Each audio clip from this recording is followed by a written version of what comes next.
Hello and welcome back to Holiday Greek. Today I have a nice story for you and a somewhat changed environment here. I am, trying to find different places in my home where I can make these videos so that they don't all look exactly the same. This time it's a story called One Balcony, Two Neighbours. So first I will read you the story in Greek and then we will go through it and I will translate it and I will explain the words. Η Ελένη μετακόμισε στο διαμέρισμα τον Μάιο. Το μπαλκόνι της ήταν μικρό, αλλά έβλεπε στη θάλασσα. Κάθε πρωί έπινε τον καφέ της και διάβαζε. Δεν ήξερε κανέναν στην πολυκατοικία. Ήταν μόνη της. Την τρίτη μέρα, μία φωνή ακούστηκε από το διπλανό μπαλκόνι. «Καλημέρα, είσαι καινούρια εδώ?» Η κυρία Βάσο καθόταν δίπλα, με ένα φυτό στο χέρι. «Σου έφερα έναν βασιλικό», είπε. «Λέγεται ότι φέρνει τύχη». Η Ελένη χαμογέλασε. «Ευχαριστώ πολύ. Τι ωραία έκπληξη». Από εκείνη την ημέρα οι δύο γυναίκες μιλούσαν κάθε βράδυ. Μοιράζονταν συνταγές, ιστορίες και καμιά φορά λίγο κρασί. Τα μπαλκόνια τους σχεδόν αγγίζονταν. Μία μέρα η Ελένη κατάλαβε πως δεν ήταν πια μόνη. Είχε βρει μία φίλη. Okay, that was the story. It was an easy story, right? So this is a level B1, I think, but the vocabulary is probably even easier. So let us go and see what all this means in case you did not understand it. Η Ελένη μετακόμισε. Ελένη moved. Μετακομίζω is to move house. Στο διαμέρισμα, to this flat, to the flat, τον Μάιο, in May. Το μπαλκόνι της ήταν μικρό. Her balcony was small, αλλά έβλεπε στη θάλασσα, but it looked towards the sea. Κάθε πρωί, every morning, έπινε τον καφέ της, she drank her coffee, και διάβαζε. So look here, the important thing to notice here now is the continuous past, right? What is called the παρατατικός, which is this form of the past that describes a repeated or continuous action. Έπινε, διάβαζε. So she did not just drink once or, read once, but she was doing it again and again. If you want to say she drank the coffee once, you would say ήπιε instead of έπινε. This would be the aorist, the aoristos. Or if you want to say she was reading once, you would say διάβασε. Διάβασε την εφημερίδα χθες. She read the newspaper yesterday, once. If you say διάβαζε with a zeta instead of a sigma, it is a continuous action. So this is what happens here. Δεν ήξερε κανέναν. She knew nobody. She did not know anybody. Στην πολυκατοικία. In the apartment block, in the building. A πολυκατοικία is an apartment block. It's not really a high rise because the most of Greece, even in Athens, there are not many really high residential buildings. The typical πολυκατοικία is somewhere between 5 and 7 stories high, right? So 5 to 7 floors. So it's a medium height thing, but it is called a poly, many κατοικία. Κατοικία comes from oikos, ancient Greek, which means the house, the home. So it's, and a κατοικία is a place of living where people live. So a πολυκατοικία is a building that has many places of living inside it. Ήταν μόνη της. She was alone, and monos again means alone. We've had this word many times. Monachos is similar, also means alone, or monachos. And monachos also means monk, right? Which is another meaning because monks are obviously alone. They live alone. At least originally, right? In the Orthodox Church, monks are also hermits. Okay, let's go on. Την τρίτη μέρα, on the third day, μία φωνή ακούστηκε. A voice was heard. And now You see here the aorist. Μία φωνή ακούστηκε. The voice was heard at this moment, once. If you wanted to say there were voices all the time, you would say φωνές ακούγονταν, right? Voices were heard all the time. But in this case, it's ακούστηκε once. It's the aorist. Από το διπλανό μπαλκόνι, from the neighboring balcony. Καλημέρα. Είσαι καινούρια εδώ? Good morning. Are you new here? And καινούρια is of course the female form. If it was a man, you would say καινούριος. Η κυρία Βάσο, Mrs. Vaso, καθόταν δίπλα. She was sitting beside. Δίπλα means beside. So in this case, probably the meaning is next door or on the next balcony. But literally, δίπλα means beside, on the side. And again, it's very important with the tones in Greek, right? Because there are many words that are exactly the same and they are only different in the stress, where the stress goes. So, καθόταν δίπλα means she was sitting beside. But if you say δίπλα instead of δίπλα, it means double. So it doesn't make any sense, right? Καθόταν δίπλα, she was sitting doubly. But this is what happens, right? If you are not careful with the tones. So you have to really be careful to say δίπλα to put the stress correctly. Με ένα φυτό στο χέρι. With a plant in the hand, which means, holding a plant. Σου έφερα έναν βασιλικό. I brought you one basil. Vasilikos is the basil, and Vasilias is the king, right? So Vasiliko means the plant of kings. Because it's such a beautiful plant, it smells good, you can eat it, it's such a useful plant. So it's a kingly plant, the basil. Λέγεται, it is being said. Λέγεται is a passive form, means it is said that. Ότι φέρνει, that it brings. Τύχη. Τύχη is the luck. Good luck. Η Ελένη χαμογέλασε. Ελένη smiled. Χαμογελάω means to smile. Ευχαριστώ πολύ. Τι ωραία έκπληξη. Thank you very much. What a nice surprise. What a beautiful surprise. Έκπληξη is the surprise. Από εκείνη τη μέρα, from that day on, so this is a fixed expression, right? Από εκείνη τη μέρα, from that day on, οι δύο γυναίκες μιλούσαν, the two women μιλούσαν, they were talking, and now this is again the continuous past, the παρατατικός, μιλούσαν, not μίλησαν. If it was, they spoke once, you would say μίλησαν. Now here it's μιλούσαν, they kept talking and talking, κάθε βράδυ, every night. Μοιράζονταν συνταγές. And now this is again παρατατικός, continuous. Μοιράζομαι means to share with someone, and μοιράζονταν, they were sharing, but constantly, often, continuous action. Συνταγές. Συνταγή is the recipe. And this is related to syntax in English, right? Syntaxi, taxi is the order. Syn means together, is like the Latin prefix cum, which means, to add things together. So syntaxi means literally to arrange things together. And so you have syntax in English, which is the arrangement together of the words in a sentence, right? This is what syntax is, the right order of words in a sentence. And it's also when you cook, the recipe is how to arrange the ingredients together, right?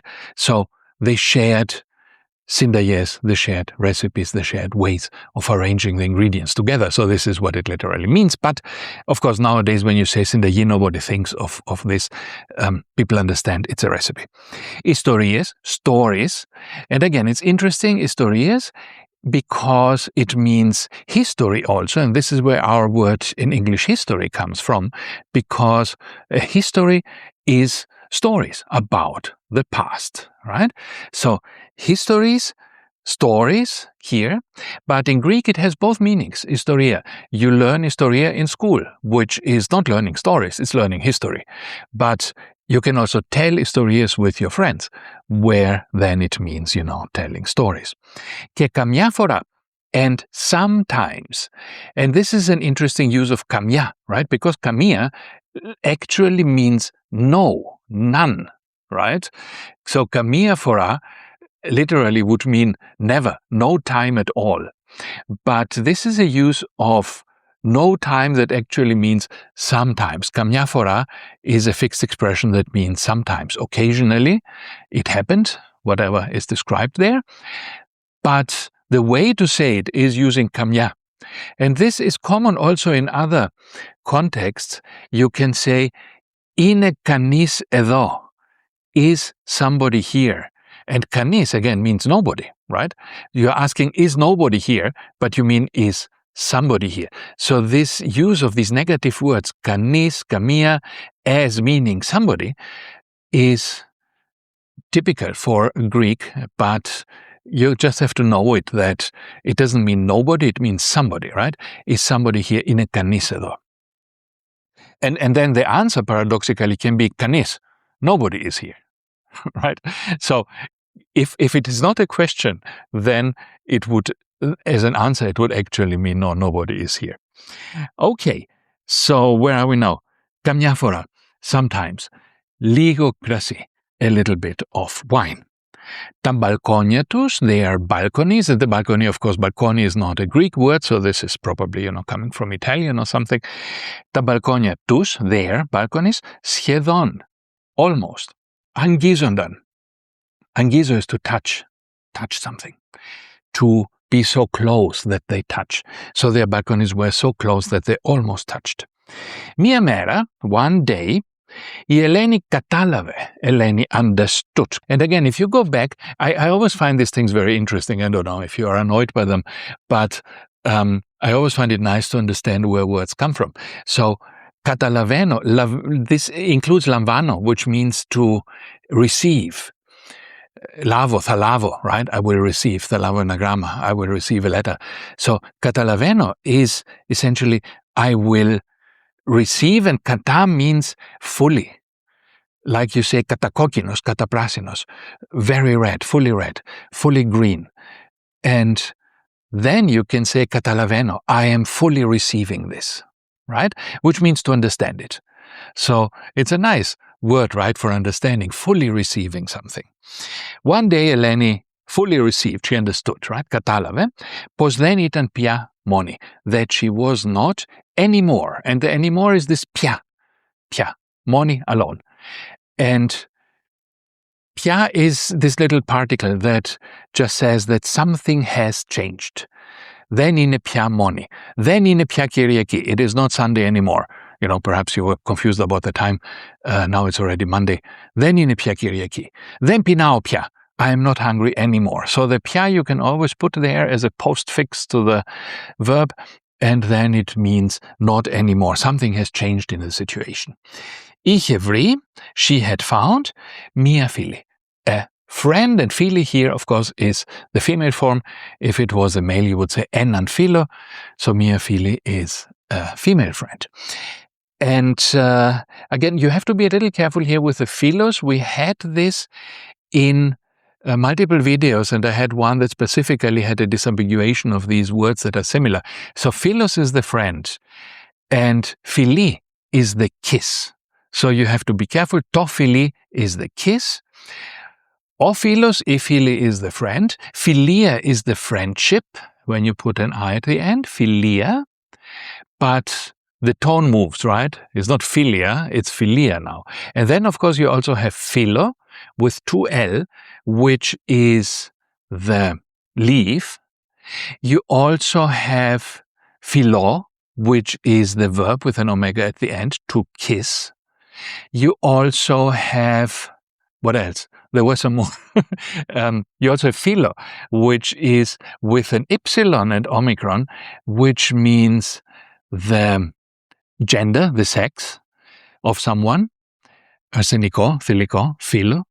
You have also with epsilon and eta at the end, which is the race or the ethnicity you belong to, right? So there are many different words that are very similar. They're all written differently. So by looking at the writing, you can understand which is which, and also by, of course, by the tones. The tones are different in some of them. Okay, so that's the story. I hope now it's a little more clear. Go back, listen to it again if you need more help with that. There are lots of grammar points and vocabulary also on the Substack. Go there, I put the address here. You can find all these written materials. If you subscribe, you will be sent the written materials every time I publish a video. And now we have our quiz, right? Like always. So let me give you some sentences in English and you translate them yourself to Greek. Eleni moved in May. How do you say Eleni moved house in May? Η Ελένη μετακόμισε τον Μάιο. Η Ελένη μετακόμισε τον Μάιο. If you need more time for these quizzes, just stop it, right? Pause the video so you have more time. I will have a little sound every time, a little ding to alert you that now the answer is coming. The balcony was small. Το μπαλκόνι ήταν μικρό. On the third day, one voice was heard. Την τρίτη μέρα, μία φωνή ακούστηκε. And the voice said, I brought you a basil plant. Σου έφερα έναν βασιλικό. You wouldn't say plant. You wouldn't say σου έφερα ένα βασιλικό φυτό. This would be very weird. You don't add φυτό after the name of the plant, right? You just say βασιλικό. Everybody knows what a basilikos is. It is said that it brings luck. How do you say this in Greece? People say that it brings luck. Λέγεται ότι φέρνει τύχη. From then on, you don't need this, but then say from then on, the two women spoke every night. They spoke every evening.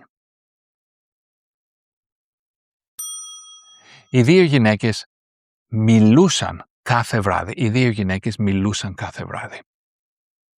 Now, if instead you want to say, the two women spoke once on Wednesday, how do you say this? Οι δύο γυναίκες μίλησαν την Τετάρτη. Οι δύο γυναίκες μίλησαν την Τετάρτη. So it's the difference between μιλούσαν and μίλησαν. Μίλησαν is momentary. Μιλούσαν is the long drawn παρατατικός. Okay. She had found a friend. Last one. How do you say this in Greek? Είχε βρει μία φίλη. And with this we are finished. Thank you for being here. Tell me in the comments, please, how you like these stories, what kind of content you like. You know, we have so many different things now. We have stories on this channel. We have these stories with pictures, you know, these comic pictures. We have grammar lessons. We have all sorts of things, you know, lyrics, song lyrics. So tell me, please, which ones you like more so that I can continue to give you what you like most. Thank you. And see you next time. Bye-bye.